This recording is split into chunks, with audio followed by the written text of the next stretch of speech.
still be here in many hundreds of years. You can climb, you can hide, you can live right inside. Rig a high line and fly and feel the deepest of pride when you plant some trees today. Well, let's plant some trees today.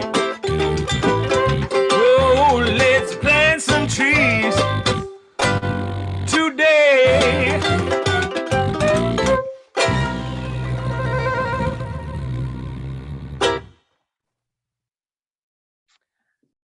Let's plant some trees today. Let's plant some ideas today. How awesome. Good morning, everyone, and welcome. I'm the Reverend Christine Dance, and I am honored to serve as the minister of the Unitarian Universalist Congregation of Phoenix. Welcome to our online worship service. In this time when we are physically distant, we believe it is an act of love to worship online and to be together in this way. Welcome to our worship. Welcome home. For those of you who are joining us for the very first time, a very special welcome to you. We're so glad that you're here. There is a Get to Know UUCP gathering after the service if you want to learn more about us. This congregation strives to be a spiritual community for our time, focused on diverse theological perspectives, radical inclusion, and knowing that issues of justice and equity shape everything that we do. With a special awareness for those who have been historically marginalized, we welcome all of every race, class, ethnicity, immigration status, sexual orientation, gender identity, religious background, mental and physical ability, and disability. We welcome your whole self, your family, however you define it, into our worship as we build a community of caring and courage and hope.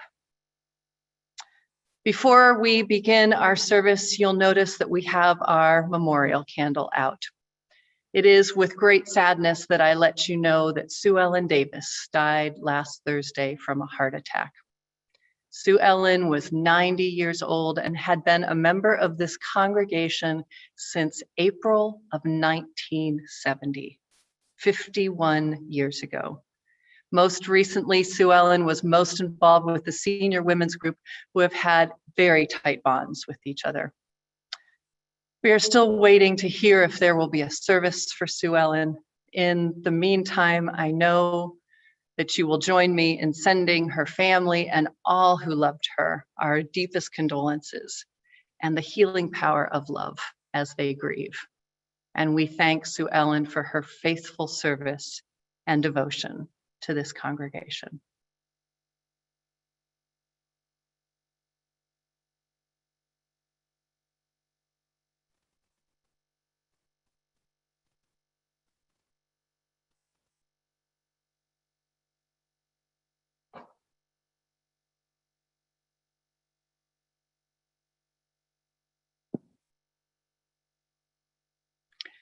This morning is our Earth Day worship service.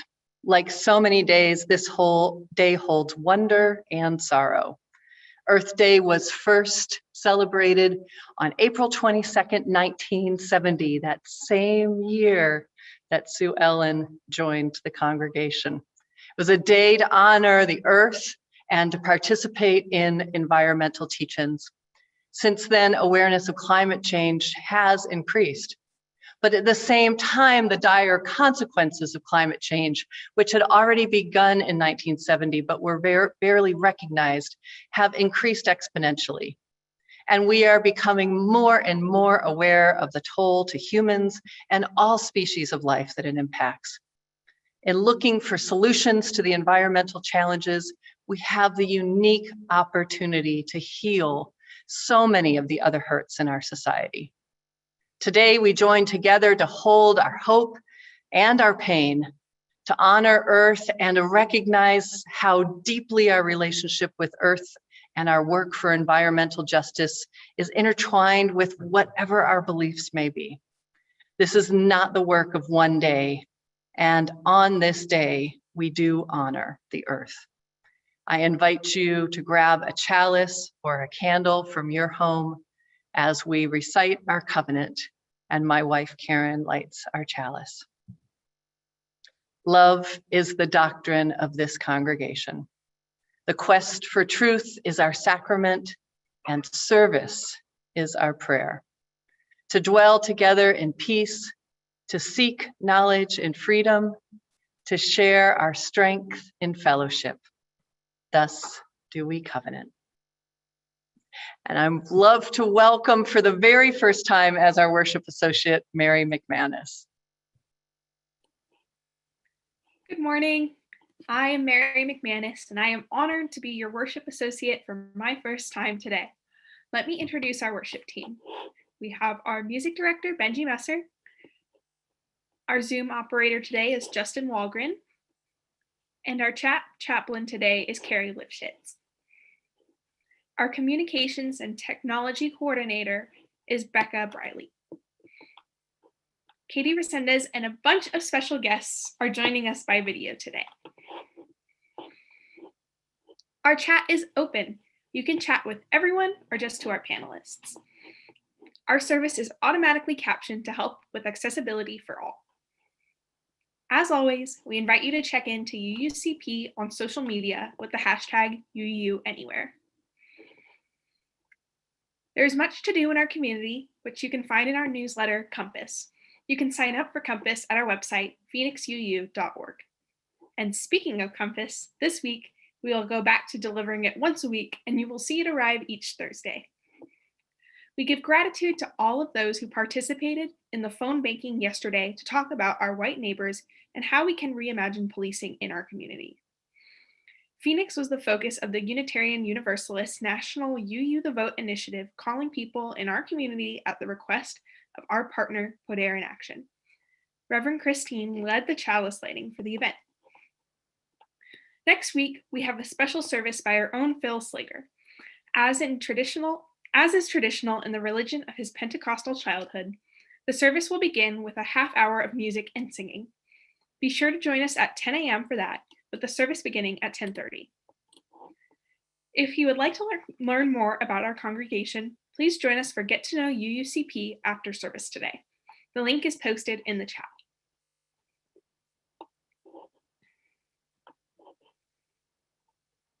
Our offering is being collected virtually, just like our service. We ask you to be generous in your giving to support the mission of our beloved community. You can text UUCP to 73256. You can donate through the website or you can send a check. And if you haven't sent in your pledge for the next fiscal year, please do so as soon as you can. You can find the link in the chat. For all that you give to our congregation, we are so grateful. In addition to Earth Day today, April is Autism Awareness Month. With a special message of acceptance and pride, we welcome Amanda Rogers and Sydney Harrison. Some of the audio is quiet due to their recording equipment, but they were kind enough to add captioning to it all. Thank you, Amanda and Sydney.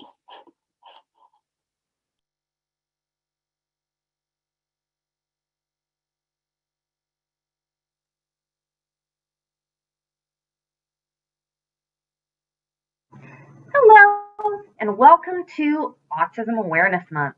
I'm Amanda, and I'm autistic. Hi, I'm Sydney, and I'm autistic, and now you're aware. Bye.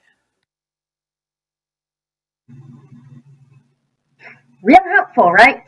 Autism Awareness Month is typically observed in April. However, a lot of actually autistic people and advocates have moved to change this to Autism Acceptance Month, and for good reason. After all, awareness is very passive, as you just saw. All you really need to be aware is to know something exists. And think about it. What other conditions do we try to raise awareness for? Cancer, depression, heart disease, lupus. A lot of these seem to be deadly or life-threatening. And they're all very, very bad. In reality, autism is just how we're wired. It's part of us. It's our operating system. If you took autism away, I would no longer be me. And the classic disease messaging, hurts for that reason. I won't deny that autism can be difficult. It is categorized as a disability for a reason, and some of us are more disabled by our autistic traits than others. Some autistic people will never be fully independent, but their lives still have value and their strengths matter. And we don't talk about other disabilities as if they were as bad as cancer. So, if it's not a deadly disease, what exactly is autism? Autism is a neurodevelopmental difference and disability that involves social interaction, sensory processing, and executive function. Strength-based diagnostic criteria for ASD includes different social communication and interaction as evidenced by differences in communication, differences in nonverbal communication, including stimming while talking, looking at something else while talking, and being bored with conversations. Repetitive behavior and interests as evidenced by at least two of the following: stimming or engaging in echolalia, security in routines, special interests or spins, and hyper or hyposensitivity or reactivity to stimuli. Something to remember is that autism is not due to intellectual disability. We're born with these traits and learn how to mask them. These traits can cause other people distress.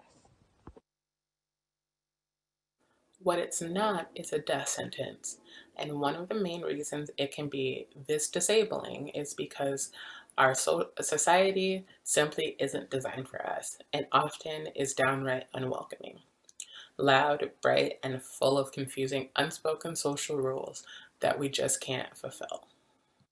As we move into Autism Acceptance, or dare I say Autism Pride Month, please think critically about what awareness media you see and share. Please think critically about whom you donate to if you choose to donate.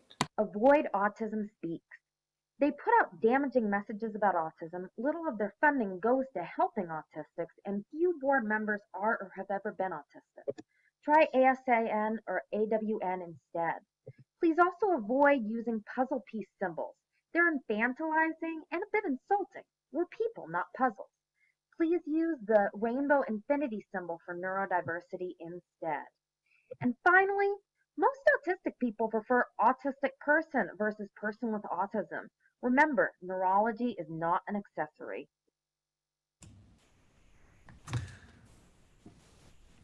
Thank you, Amanda. Sydney, that was great. Really appreciate it. So today's surface focuses on the environment, and particularly on the way that folks targeted by racism and classism are the most hurt by environmental change and environmental damage. It happens in all sorts of ways, right? Living in areas where highways are built or toxic waste dumps. In Phoenix, not being able to afford air conditioning, right? On much of the West Coast, not having insurance to rebuild after fires. So I want to start with a song in this vein. It's a song that came out of the Poor People's Campaign in the Southeast U.S. It's by a woman named Yara Allen. And Yara Allen is a songwriter. She had attended a town meeting about Duke Energy spilling coal ash into poor neighborhoods. And she said that after hearing testimony after testimony of how people had been hurt physically and mentally by this coal ash, this song came to her as an inspiration. It's usually a call and response. I would say, somebody's been hurting my brother and it's gone on, and you'd say, far too long. It's gone on far too long. It's gone on far too long. Somebody's been hurting my brother and it's gone on far too long. And then we'd all say, and we won't be silent anymore. I'll sing the whole thing, but you're welcome to just sing those parts if that's easier. Let's try it once slowly. Somebody's been hurting my brother, and it's gone on far too long. Yes, it's gone on far too long. Oh, well, it's gone on far too long. I said somebody's been hurting my brother, and it's gone on far too long, and we won't be silent anymore. So that's how it goes. We're gonna pick it up a little bit.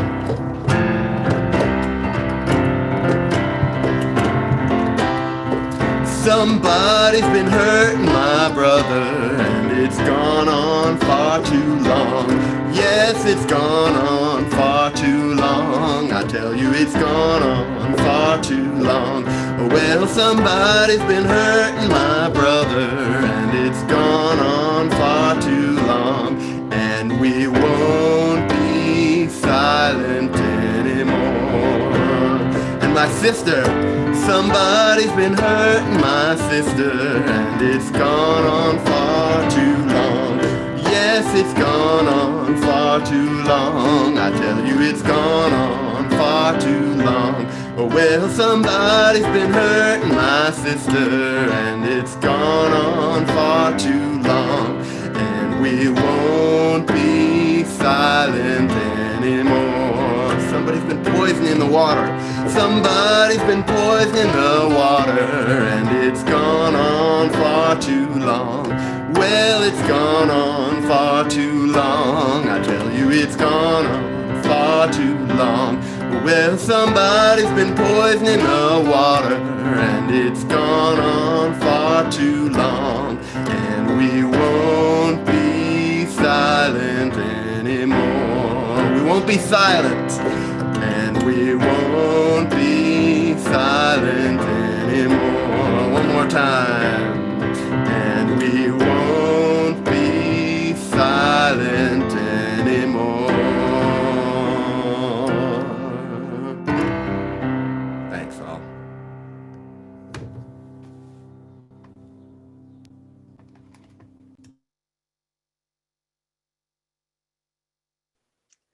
Hi, I'm Katie Resendez. I'm the Director of Children's Ministry here at UUC Phoenix. And this morning, I'm joined by Mix Jez. Jez is our lead facilitator for our scouting troop. Jez, can you tell us a bit about what Navigators is? The Navigators program is a national program that many churches and community groups are a part of to, in a more inclusive way, enjoy the outdoors. And our church has joined the Navigators program to take our radical UU views and all of our youth, from the littles to the bigs, with all of the adults, and create a radical multi-generational scouting group. But one of the amazing things about what you've done with the Navigators program, and what makes our Navigators program different than other chapters around the country, is that we're all ages. Yeah, so we're doing this thing where we have a scouting troop about being outside that we're doing on Zoom, and that hadn't been done before, and we're doing it across the ages. And it's not just about the older adults coming as volunteers and sharing their stories, although a lot of them do that. They're also chapter members. So grown-ups, if you have ever wanted a sash with badges on it for campcraft or cooking or any of those things, now's your chance. If you come to Navigators meetings, you can earn those badges. Our Navigators meeting is the second Monday of every month at 6 p.m. online on Zoom. Okay, so Navigators is a program that gets us to think more about going outside, encourage us to go outside, heal some of the scouting trauma we may be carrying, and gets us to do things in community. But it also gets us to bring our principles to all of those activities. One of the things that I like to hear you talk about is around this idea of how we use the land and who we have to acknowledge when we're on land. We recently shared a story from the Oak Flat mountain range, which is sacred to the Apache tribes, and they have been resisting a copper mine there for quite some time. For the entire time that I've lived in Arizona, I've known about that struggle and tried to support it in different ways. So basically, if you're going outside and recreating, it's kind of an ask to do the basics of recognizing where you're at and whom that land might have belonged to and still does. So as you're going out anywhere in Phoenix, Arizona, or the world for that matter, one of the things that our scouting troop can help you learn is you may be on a space that's sacred to a tribe of that area, and we want to encourage you to do more research, find out who that space is actually sacred to, like the different tribes. And if they have an ask, like help us resist the Snowball ski expansion, or with the Oak Flat region resisting mining there, as a family or as a community, try to do some research and see how you might be able to help them out. If we go with our brand new backpack bought at our favorite backpacking store and our brand new hiking boots, and we go out there and tromp around and say, but the world is everyone's and we're taking care of the earth by hiking and nurturing it, but we're not acknowledging the way those lands are sacred or what the people who those lands belong to are asking us, then we're just colonizing all over again. Our principles call us to remember that humans are part of that ecosystem, and we need to respect the people who that land is important to and sacred to.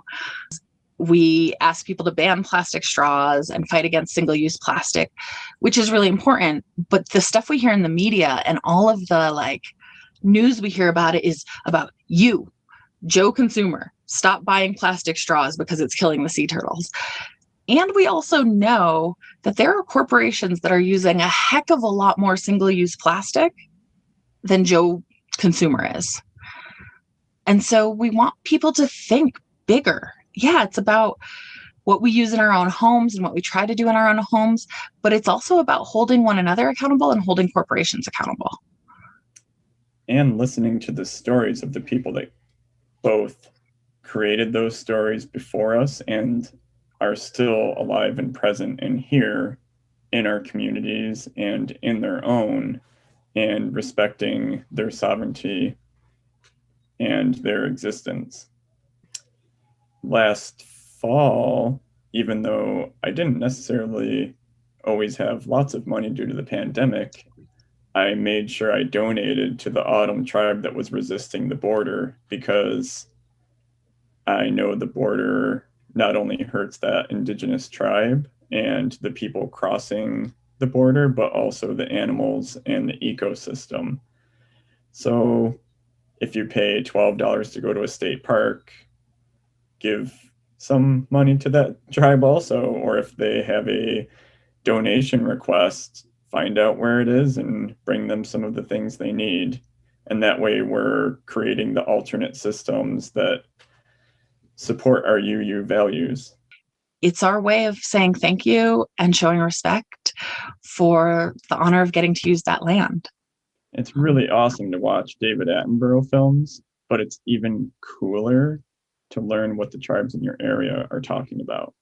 Jez, thanks for joining me today. I really like having the chance to be able to show off our amazing children's ministry team. And thanks for reminding us about the ways that we need to think when we're taking care of our planet. And just remember, everyone, you are so, so very powerful and so, so very loved.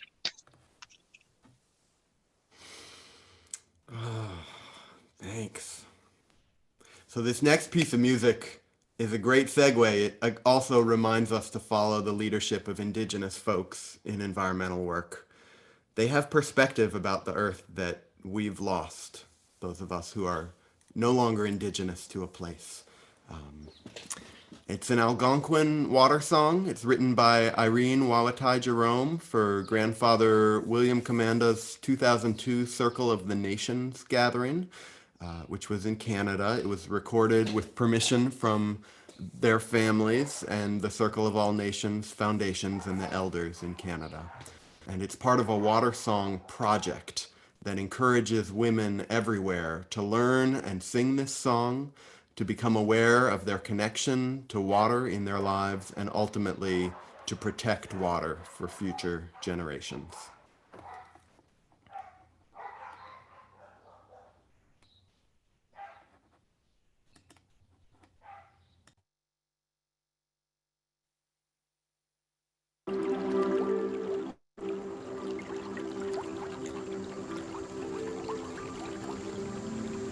Granddaughter, the water can hear you. The water has memory.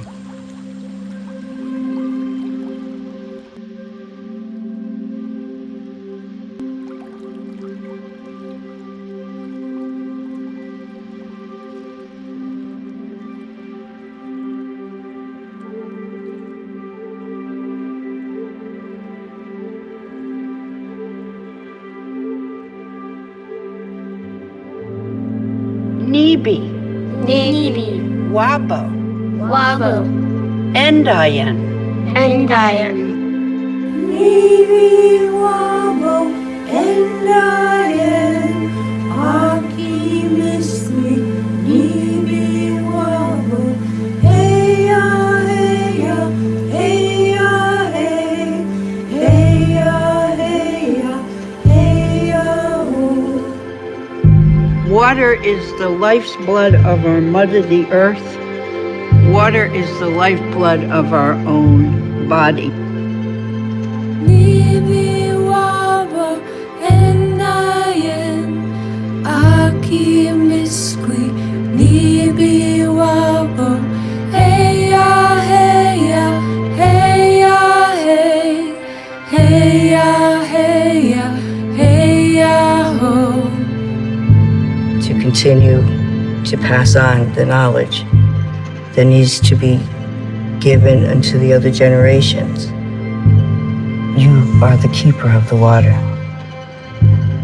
Nibi, Wabo, Endayan, Aki Mismi, Nibi, Wabo, Heya, Heya, Heya, Hey, Heya, Heya, Heya, Ho. To make the change in this life condition that we're in, that great-grandchildren will stand up to this truth of what life is about and to live it in such an honorable way, the way ancestors came to this earth. Nibi, Wabo, Endayan, Aki Mismi, Nibi, Wabo, Heya, Heya, Heya, Hey, Heya, Heya, Heya, Ho.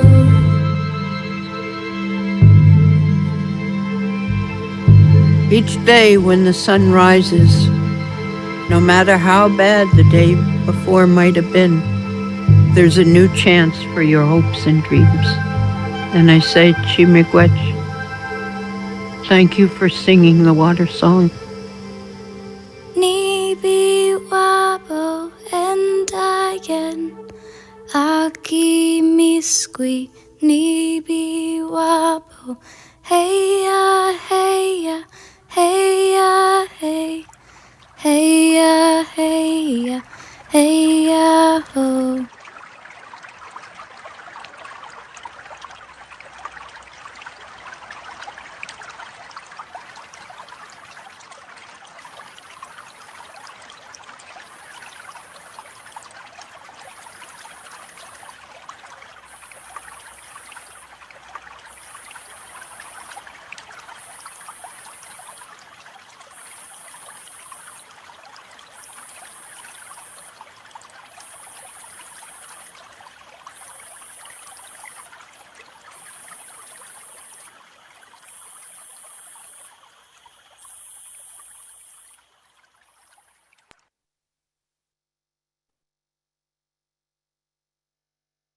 May we be centered with all of those deep truths.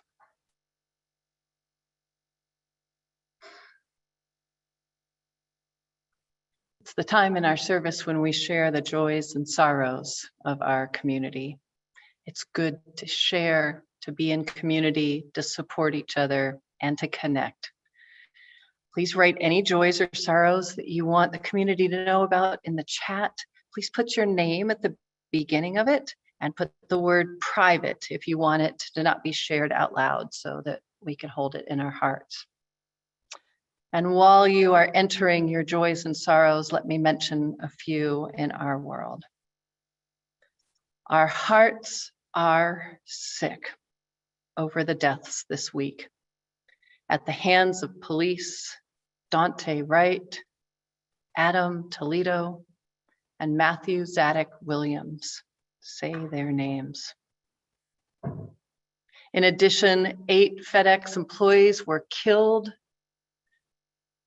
by an Indianapolis If gun laws had been more robust, that wouldn't have happened. We have protests that are showing the great divide between those with power and guns and those who are fighting for justice. And this is all happening at the same time as the trial of Derek Chauvin, further ripping open all the wounds that have not really healed. We send deep, justice-grounded love to the families of the dead and also to our Black siblings, especially those in our congregation who live with the fear that Dante, Adam, or Matthew could be their son, their father, their brother, themselves. We have the opportunity to recommit to reimagining how we police so that it is not deadly to so many of our Black siblings. And we have the opportunity over and over again to rethink how we think about guns in our community.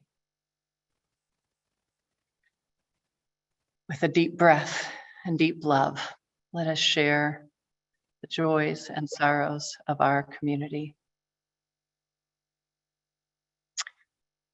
From our communications and technology coordinator, Becca Riley, my mother has pneumonia, receiving prayers for her prompt recovery. She is a wound care nurse. Sending love to you and your family, Becca. Sam and Michelle are grateful that their youngest daughter, Shannon, got her second vaccine. What great relief you must have in that. From the Lifshitz family, we are so excited that Dylan will be attending ASU Barrett, the Honors College, in the fall. Congratulations, Dylan. That's wonderful news. Sarah Moore says, I got my second COVID shot on Thursday.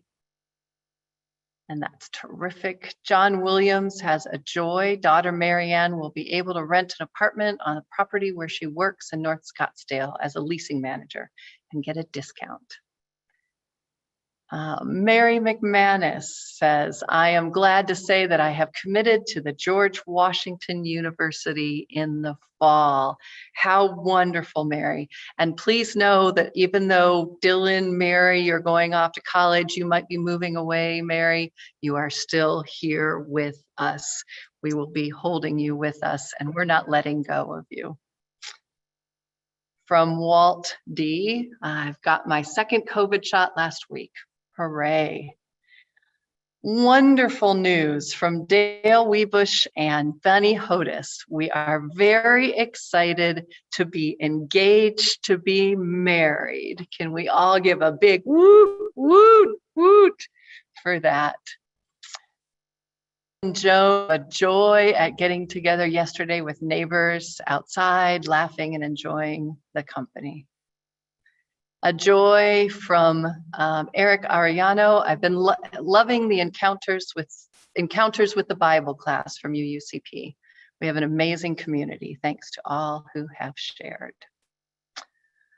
So many things here, things that have been said, things that still are on our hearts, our minds that we carry in these interesting times of our lives. So I invite you to a time of meditation and prayer. I invite you to center yourselves, put your feet on the floor, settle out into your body, take a few deep breaths. I share with you this prayer. Spirit of light and love, spirit of resistance, spirit of justice that guides our conscience as we do this work, the work to save the planet, the work to dismantle white supremacy, the work that knows at a deep level that these two are deeply interconnected. Help us to see how we are all connected. Help us to see how we are our Black brother. Help us to see how we are the oak tree. We see such beauty in the earth. We are in love with its contours and its creatures. We take solace in its harvests and harbor. We draw inspiration from its beauty and its boundaries. We are in awe of its power and vulnerability. We know, Great Spirit, that as much power as the earth holds, we hold just as much power to destroy it or save it. May we renew our commitment to understand how our very existence is dependent on the earth's health, and how all of our works of justice are entwined with this work. May we understand that to help the people of this earth, we must start with the earth that holds the people. May we understand that to show our love to this planet, we must work diligently to save it. May we always see this as sacred work. And may whatever we consider sacred guide us as we recommit to this endeavor. May it be so.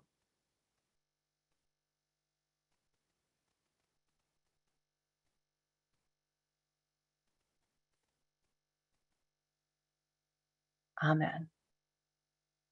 Blessed be. And Ashe.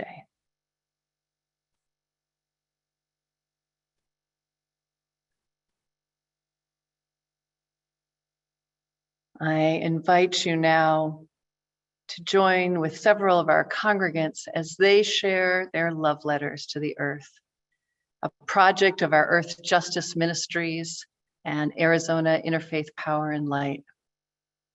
We appreciate their perspectives of what in nature they love and what they strive to protect. Donna Talbot, Carolyn Lowther, Ann Lackey, Laurel Hardin, Robin Storm, and John Reed Maffeo. Thank you to you all.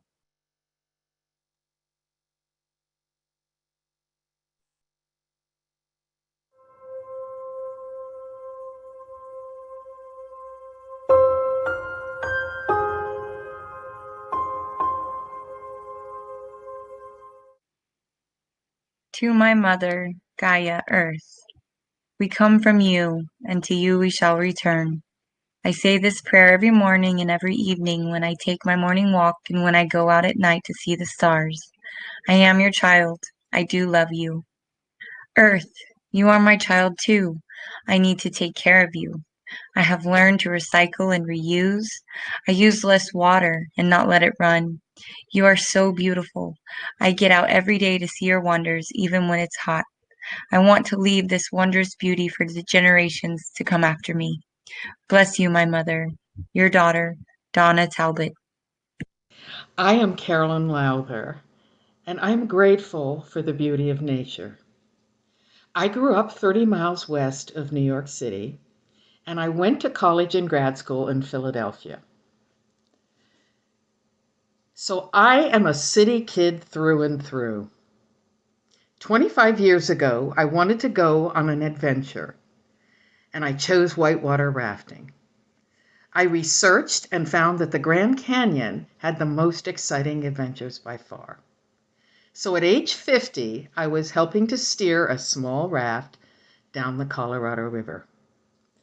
It was such a wonderful experience that I did it twice more the next 2 years.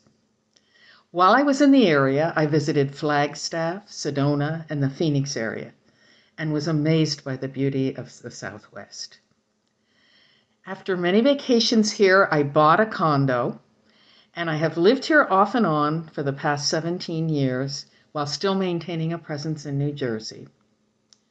So I consider the Grand Canyon the jump start to my life in Arizona, and that's why I've chosen to honor it in the following Ode to the Grand Canyon.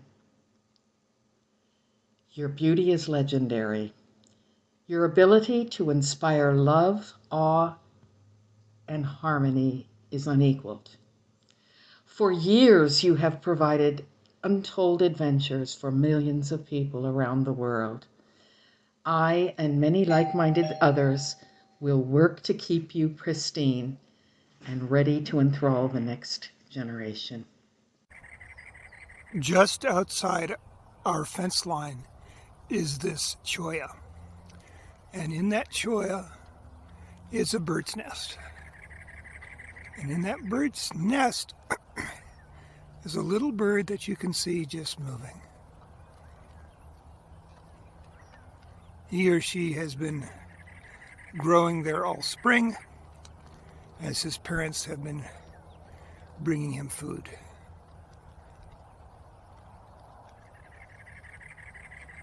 I think any animal that starts off life inside a cholla can probably make it in this world. Good morning, my beautiful shining world. From the blue sky and puffy white clouds and thunderstorms to the distant mountains, from the shiny buildings and little houses to the streets lined with trees, I love the things I see, all of this. From the birds singing and winging to the neighbors hammering and mowing, from the jet engines roaring and helicopters chopping to the cars, trucks, and motorcycles speeding. Yes, even these. I love the things I hear, but especially music. All of this. From the feel of the gentle breeze to the earth beneath my feet and the soft cotton on my skin. From the warmth of the sun to the ache after exercise and the summer heat of the sun.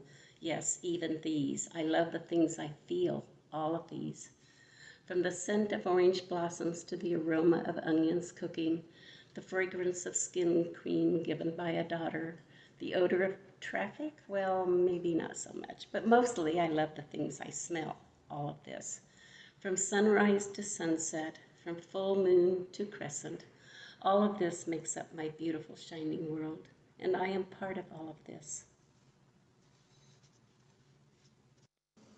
Hello, I'm Laurel Harden. I take a walk for exercise at least 3 days a week. The scenery is mainly nicely kept homes with irrigated lawns and gardens, geraniums, petunias, lantana, bougainvillea, and roses, colorful but not very exciting. However, at the northern stretch of my walk, the street is bordered by an SRP canal where I often get to watch playful ducks and an occasional goose. Just beyond the canal is a triangle of land bordered on the north by another canal. The two meet at the end in a point. There are a number of brood boxes on the property for raising bees, which is also populated by mesquite trees, desert bushes, native growth, and a dead cottonwood tree. It's occupied by a beekeeper. I know because I once bought honey from him.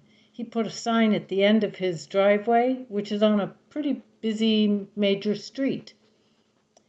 People might say his place is an eyesore. SRP once came out and cut back all his trees.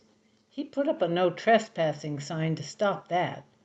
He now trims his own trees, and the huge cottonwood finally fell over. A slice of nature, a great slice of nature where wildlife can flourish. And now it's my favorite place to hang out, stretch my calves, and watch quail and rabbits. It's a delight to count 2, oh no, 3. Oh, now I see 8 quail coming out from under the bushes. One was bold enough to skitter down the steep canal bank to get a drink. Hooray for you! And then the bunny rabbits.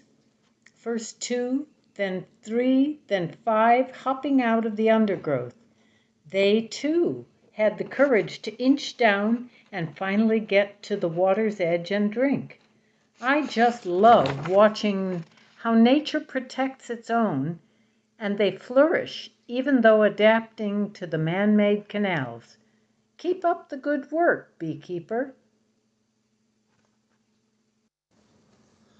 This is Robin Storm, and many years ago, on a Friday night after work drive up to Wolf Creek, Colorado, it was a crisp, cold night as we left Cortez and we continued north to Durango. I looked up in the sky half asleep, and told Ken, pull over. And we jumped out of the car and we looked up. And there in the sky above us, millions of stars shining so brilliantly. And below them, a misty green curtain of the aurora borealis, shimmering and undulating right overhead. The universe was happening right before our eyes. Mother of all things, it was wonderful to spend the day with you last Tuesday. I always feel closest to you when I visit you at Oak Flat and have the opportunity to immerse myself in that environment. It is not pristine wilderness by any stretch. It is, in fact, a stark reminder of how much damage we humans are doing not only there, but throughout your domain. It is damage that hurts no one but ourselves.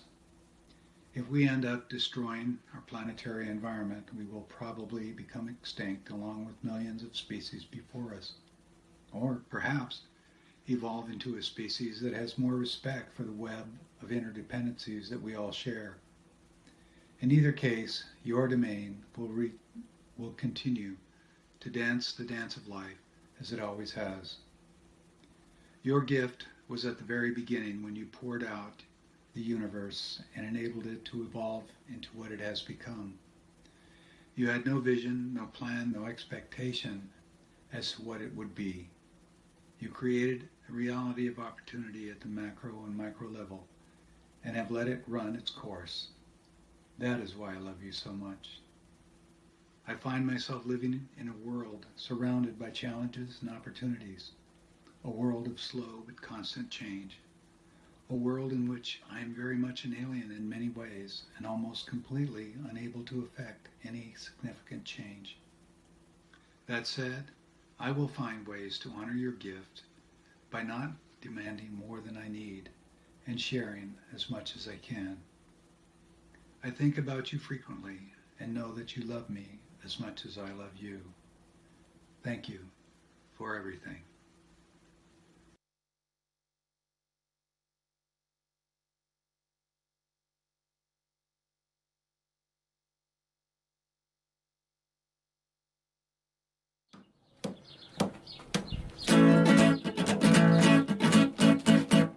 The singing river sings down in Mississippi. The singing river sings her distressing song. She reached out underground, we all should be listening. Save the river, save the earth, we shall all be gone. The singing river sings with a sacred melody. She leads us to sing sacred harmony. Let us learn how to love all of God's creation. Save the river, save the earth, the singing river sings. The singing river sings, she knows we're denying. Our enemy is us, we destroy the land. See the fires, see the floods, see the planet dying. Build a dam across the river, we shall all be damned. Singing river sings with a sacred melody, as she leads us to sing sacred harmony. Let us learn how to love all of God's creation. Save the river, save the earth, the singing river sings. The singing river sings, soon the sun is setting. The Pascagoula sings, will there be no dawn? Cypress trees dip their knees in her holy waters. Branches waving hallelujah if we sing along. Singing river sings with a sacred melody. She leads us to sing sacred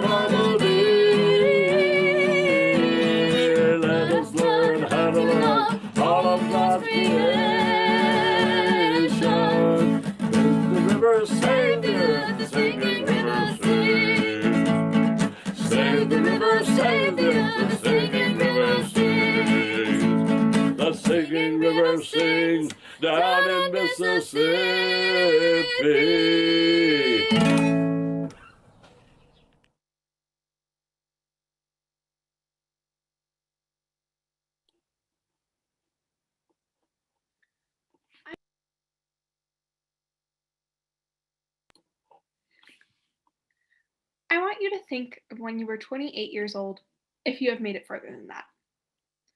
What had you accomplished by then? Now think of what happened after that. Where did getting married, having children, and finding your dream job fall on that timeline? For some, it may have been before, others, it may be well after, and many may not have had these experiences yet. Think of all the time spent after 28, everything you did that brought you joy or changed your life in one way or another. It is hard for me to think about what I could be doing when I am 28, but not because it is a decade away. I will turn 28 in 2030, the scientific consensus of when climate change will be irreversible. And I would like to see my world full of love and family and success.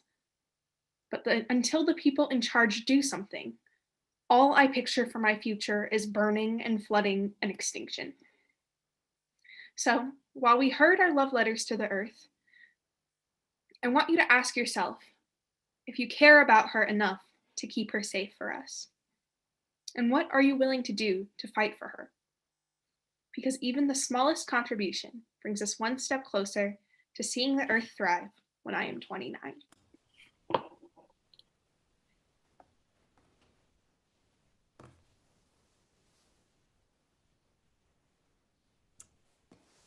Thank you, Mary. It's good to have you with us. Some of you know I used to run a New Orleans-style brass band here in Phoenix, and one of our members, Eddie Bo Paris, he went by Chop Chops, had lived in New Orleans his whole life until Hurricane Katrina hit, and then ended up in Phoenix. He's back in New Orleans now, but when I was thinking about climate refugees for this service, I thought of Eddie Bo and of New Orleans and of all the folks there whose lives have been destroyed by floods. And I remembered a song by Randy Newman about a flood in New Orleans almost 100 years ago that flooded the St. Bernard and Plaquemine parishes. And like a lot of his songs, it's written in someone else's voice, in this case, a resident of New Orleans who saw it. And I love the lyrics so much that I recorded a video of it instead of playing it live so that you could read the lyrics. So I hope you enjoy.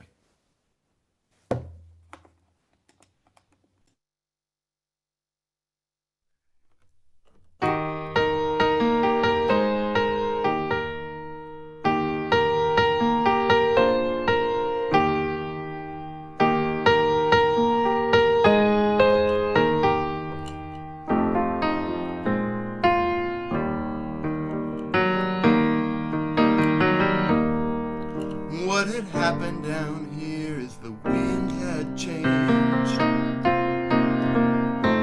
Clouds rolled in from the north and it started to rain.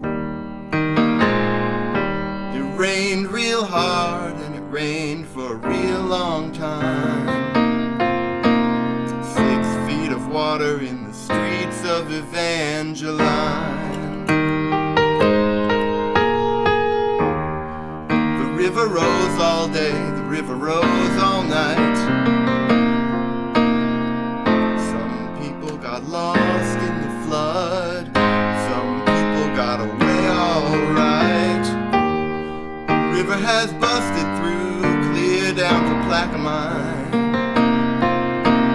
6 feet of water in the streets of Evangeline.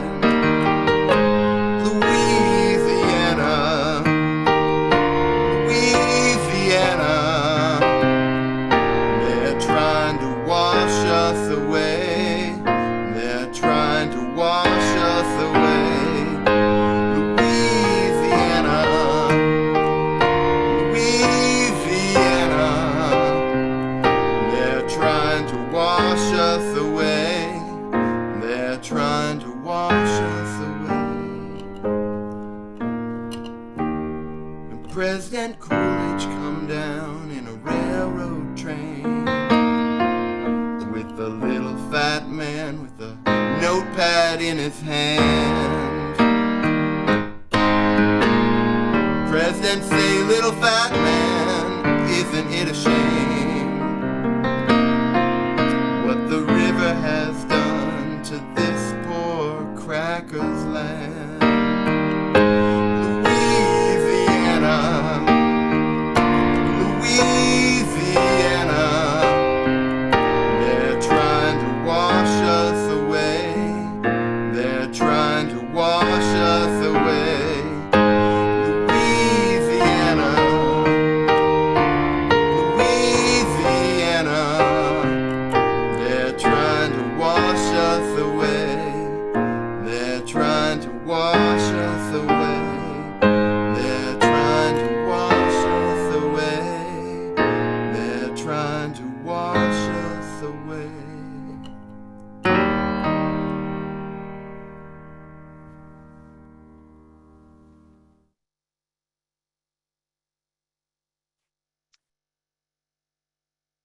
In the movie, The Matrix, the lead character learns a hard lesson between knowing and really knowing. Now, you weren't expecting the Earth Day service to start with a reference from The Matrix, were you? Stick with me. I'll connect it all for you. The lead character, Neo, makes the decision to swallow the pill that opens up his knowledge that the world he lives in is really just a series of ones and zeros in a complicated computer program called the Matrix. And he begins a process of having knowledge downloaded into his brain. Combat skills are his first downloaded program. It comes this classic dialogue. Neo wakes up from the downloading in awe and says, I know Kung Fu. And Morpheus, his mentor, gets right up in his face, Lawrence Fishburne, you can just imagine. And he says, show me. So they go do Kung Fu in this virtual dojo. And while his downloaded skills are impressive, Neo basically gets his bleep handed to him. Because Neo knows things, but he hasn't experienced it yet. So he doesn't really know it. In order to really know it, he has to do it. The same is true for anything that we're passionate about. We can read about knitting, but if we don't become skilled at doing it, by doing it over and over and telling our hands and our fingers what to do, we don't know knitting. We can learn about the Buddhist concept of loving kindness, but we don't know it until we try to practice it on the person who just cut us off on the road. We can study racial justice, but we may not really know it until we choose to make phone calls to our neighbors, to talk about policing, or interrupt our racist uncle's joke, or pull out our phone and put our own safety at risk at the store when we see racial profiling. We can be passionate about reproductive justice, but we know it at a totally different level when we volunteer to escort women into Planned Parenthoods through protesters on the sidewalk. Or we fight for comprehensive sexual education against legislators who don't understand the connection between learning about consent and sexual abuse. Yes, I'm talking about the horrendous sexual education restriction bill, Arizona Bill 1456, that I spoke to legislators about a couple weeks ago, and it just passed on Wednesday. It's about to be signed into law. We can know how much we love the earth. We can marvel at the hummingbird's wings, the miracle of photosynthesis, the changing of the seasons, the power of a hurricane. But do we know it? Reverend Louis B. Fisher, the Dean of the Universalist Seminary at St. Lawrence University, memorably described our liberal religion stance on this. He said, Universalists are often asked to tear the stand, he wrote. The only true answer is that we don't stand at all, we move.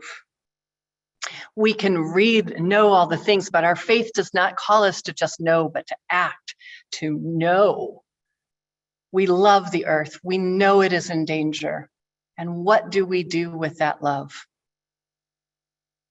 For me, I remember the moment that I understood the difference between environmentalism and climate justice. Environmentalism meant that I understood that the environment was in peril, that I needed to conserve resources, that I needed to push for legislation. But climate justice, well, that took it to a whole new level of interconnectedness for me. The Unitarian Universalist Ministry for the Earth, one of the many social justice offshoots of our denominational faith, put out a piece on climate justice several years ago. Let me share what they said. Justice means recognizing that the people who contribute the least to climate change are the ones suffering the most because of it, and that climate change mitigation is an essential component to reducing the suffering of vulnerable people. Justice means understanding that oppressions are inextricably linked, and the values that have resulted in the degradation of human groups through slavery, colonization, genocide, and mass incarceration are the same values that are leading to the destruction of the earth. Justice means grounding our work in the needs and leadership of marginalized people who are impacted by and fighting climate change. Native peoples, island peoples, poor and low income peoples whose livelihoods and lives depend on the land and others.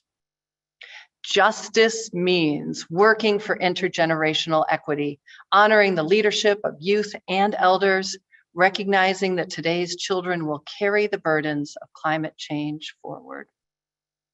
Justice means honoring the interdependent web of all life by recognizing that destruction visited on just one part of the web, whether one person, species, or ecosystem, impacts all, and working to combat species and extinction and ecosystem destruction. And justice means working in relationship and partnership, always seeking out community-based solutions that challenge the status quo rather than individual actions that only uphold the power structures and values that are destroying our world. So if we believe in climate justice, we believe that we're not independent beings from the earth, saving the earth. We are of the earth. We are interconnected. And by saving the earth, we are saving ourselves. Saving ourselves, we are saving the earth. For me, this idea of justice and their interwovenness, it's most seen through the issue of climate refugees, also called environmental migrants. It brings this concept to life for me. It's estimated that an average of 20 million people are forced to leave their homes and move to other areas in the country each year due to environmental factors. 20 million. As climate change worsens, and storms and droughts, scientists and migration experts expect that number to rise. It may be that their drinking water is becoming more scarce, so they need to move. It may be that their crops or livestock are struggling to survive where the conditions become too hot or dry, or too cold and wet, threatening their livelihoods. Extreme weather events like extreme rainfall, hurricanes, cyclones make this worse.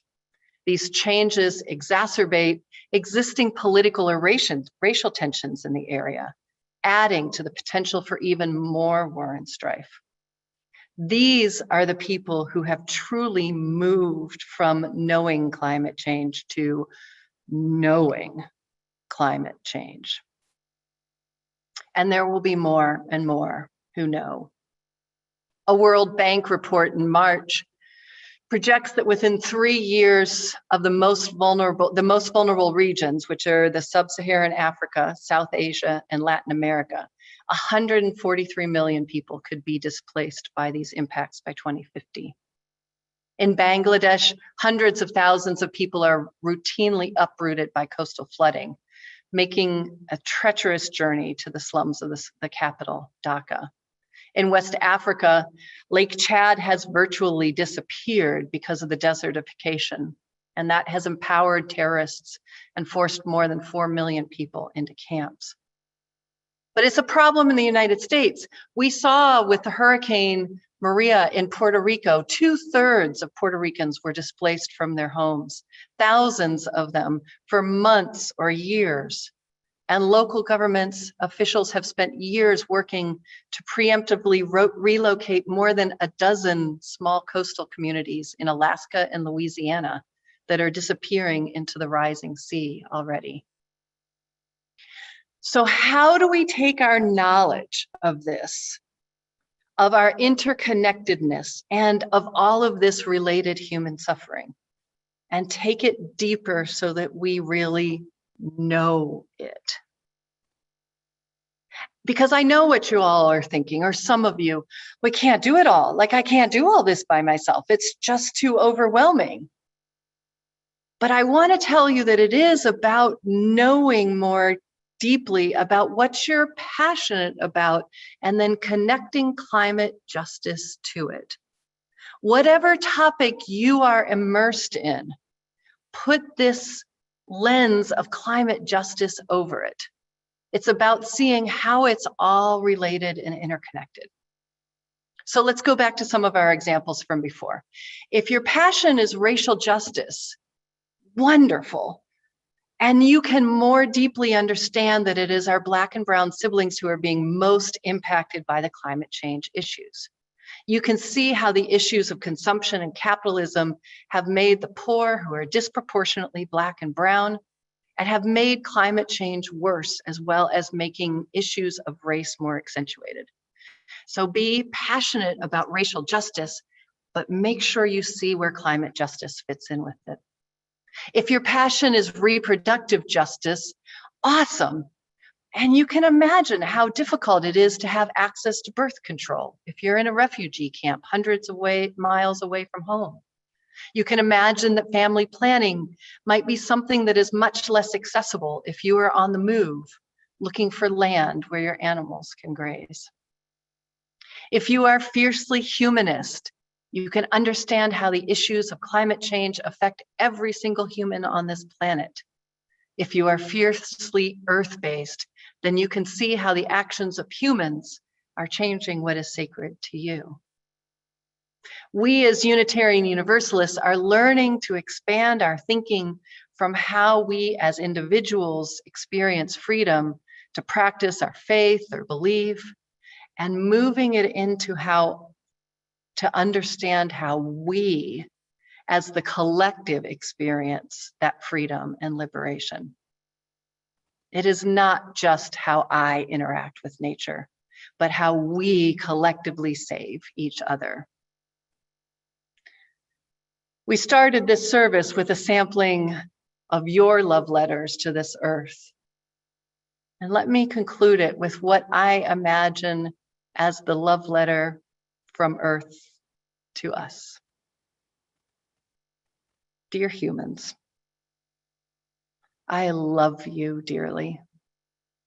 I love how your bodies move through the desert, climb my trees, and float in my waters. I love how you have seen and expressed my beauty through your art. I love how we are connected. I create oxygen for you. You breathe it in and breathe out carbon dioxide for me. And then I give it right back to you. I love you enough to tell you the truth. I'm depleted. I'm having a hard time keeping you all safe. My depletion is causing you to suffer, and that pains me more than you know. I want to survive, and I want you to survive. We have to do this together. I can't do it without you, and you can't do it without me.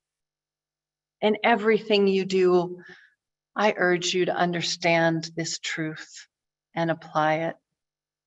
In every decision, I hope you will think of me because I think of you. I dream of our future, of us being able to be free and clean and joyful again. I dream of us thinking about each other without worry, dread, or resentment. I need you to survive. You need me to survive. Our survival is interconnected. What do you say we do this together with deep love? Your earth. May it be so.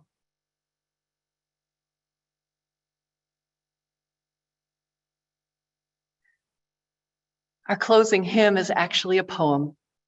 Amanda Gorman, the first youth poet laureate of the United States and the poet at the most recent inauguration, is also an ardent climate activist. Her Earthrise was presented at the Los Angeles Climate Reality Leadership Corps training in August 2018. Enjoy and be inspired.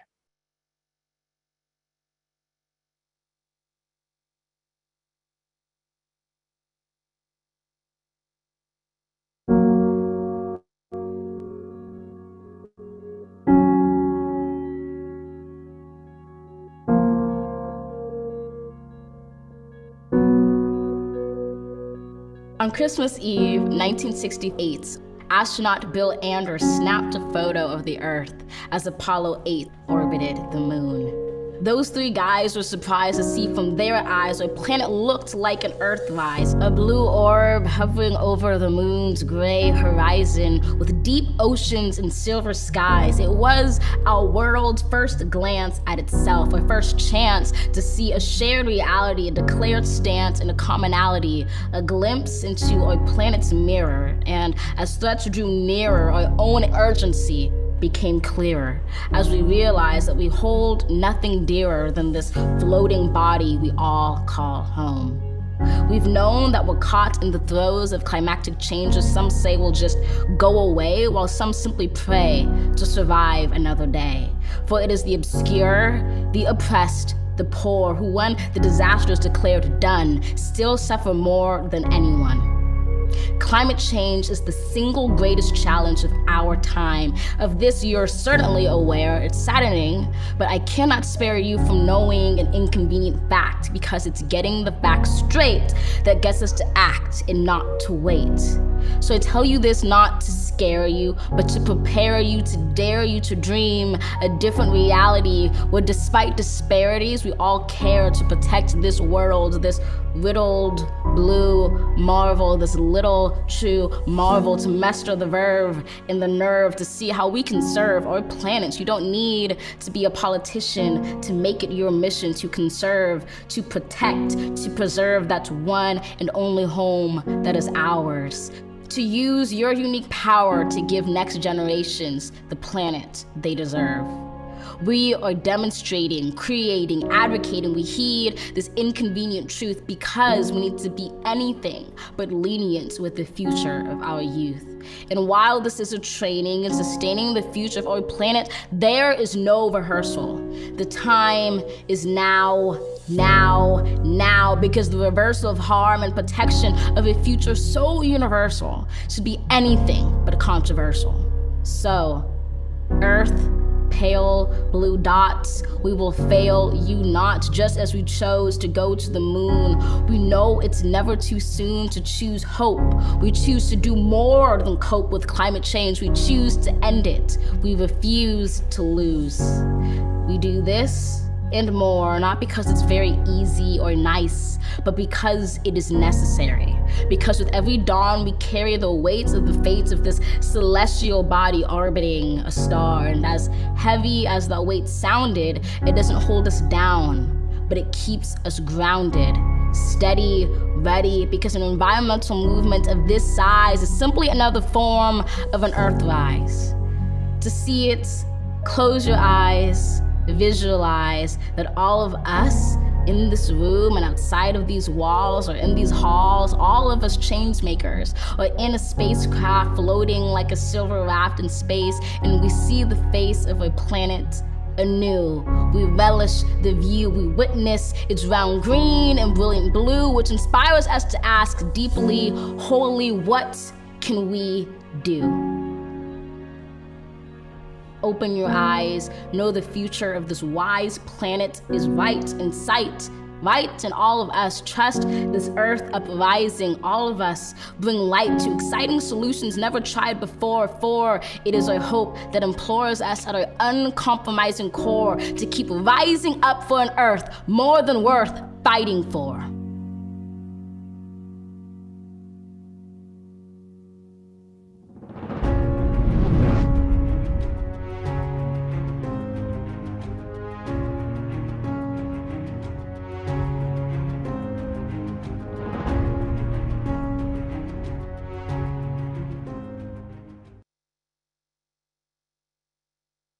Thank you, Amanda Gorman.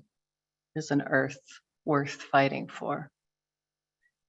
Before closing words, I'd like to invite you all to coffee hour. We'll have groups where you can greet our newest worship associate who will be your coffee hour host. And maybe you can tell her what your hopes are for her 29th birthday and how we can make this a better place. Visitors, we hope you will join us for the Get to Know UUCP. Both of the links will be on the screen. And a reminder to keep checking on each other, loving on each other. And let us bless the earth and all that is steady and firm. Let us bless the work to save the earth, understanding that we are all connected and knowing deeply that environmental work is justice work and that justice work will lead to liberation for each and every one of us. We are all connected. Surely we know that by now. May we protect what we love, and may the earth that nourishes us be nourished by us. Amen. Blessed be, and Ashe. Go in peace. Go in love.